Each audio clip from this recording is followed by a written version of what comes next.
Alright guys, my Thai ginger curry, another recipe from Hello.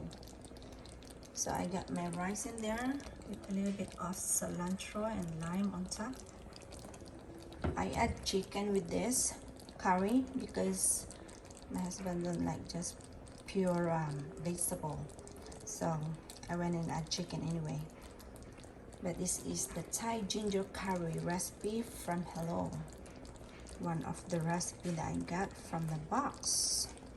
So here you go, it's ready.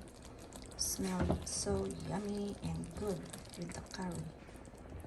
So there you go guys, with my rice out there. Look at that.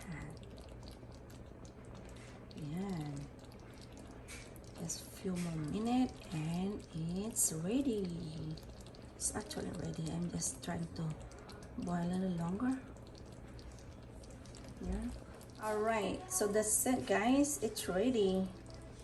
I'm turning off the fire right now. Ooh, my Thai ginger curry. I put chicken in it, just a little bit of protein, and my rice is also yummy.